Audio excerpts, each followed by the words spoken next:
The crystalline spires of Zephyria Prime gleamed under the twin suns, their iridescent surfaces reflecting the somber mood that had settled over the royal palace. In the highest tower, Princess Lorelei lay motionless on a bed of woven star silk, her translucent blue skin growing paler by the hour. The Zephyrian medics had done everything within their considerable knowledge, but the Crimson Plague had advanced too far. Even their most sophisticated biotechnology couldn't reverse the cellular breakdown that was slowly consuming the princess from within. King Thalarin stood at the foot of his daughter's bed, his 4 arms hanging limply at his sides. The crown jewels embedded in his cranial ridges had dimmed to match his despair. "The council has made their decision," he whispered to his wife, Queen Zalara, whose normally luminous wings had folded tightly against her back in grief. "We must prepare for the succession ceremony." Dr. Marcus Chen had been observing from the corner of the room, his human frame seeming small and unremarkable among the towering Zephyrian nobles. As the only human physician in the Galactic Medical Corps stationed on Zephyria Prime, he'd been called in as a final consultation, more out of diplomatic courtesy than any real hope. The Zephyrians, with their millennia of medical advancement, considered human medicine primitive at best, but Marcus had seen something the others had missed. "Your Majesties," he said, stepping forward, "I request permission to examine the princess more thoroughly." King Thalarin's compound eyes fixed on the human with barely concealed irritation. "Dr. Chen, we appreciate your perspective, but our finest healers have exhausted every possibility. The Crimson Plague has progressed beyond the point of cellular regeneration. Even our nano-reconstructors cannot keep pace with the deterioration." Marcus nodded respectfully but didn't retreat. "I understand your assessment, but I'd like to approach this differently. In human medicine, we sometimes have to think less elegantly." Queen Zalara's voice was barely audible. "What do you mean?" "The Crimson Plague attacks by overwhelming the body's repair mechanisms, correct? Your technology tries to enhance those mechanisms to make them work faster and more efficiently." Marcus moved closer to the princess, his scanner humming as he took readings. "But what if we don't try to repair the damage? What if we stop the attack at its source?" The royal physician, a distinguished Zephyrian named Dr. Vextai, scoffed. "Impossible. The plague is already integrated into her cellular matrix. To remove it would require destroying healthy tissue as well."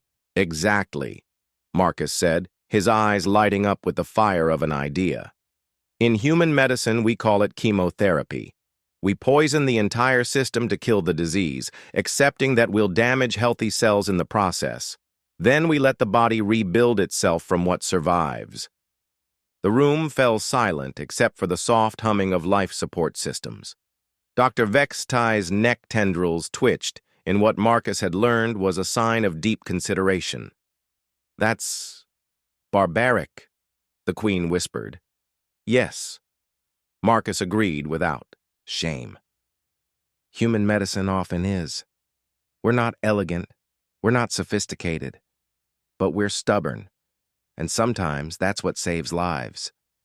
King Thalarin studied the human physician for a long moment. What would this treatment entail?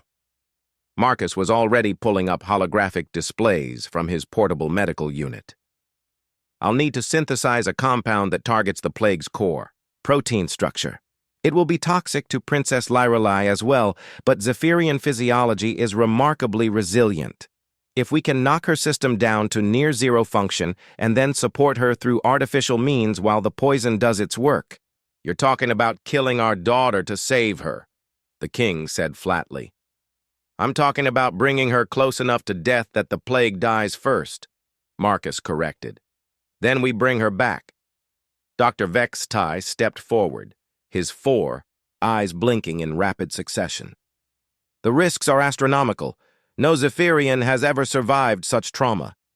But no human has ever tried to save a Zephyrian from the Crimson Plague before either," Marcus replied. Your people's medicine is based on enhancement and optimization. Mine is based on survival at any cost. Sometimes, Your Majesty's survival isn't pretty." The royal couple exchanged a look that spoke volumes.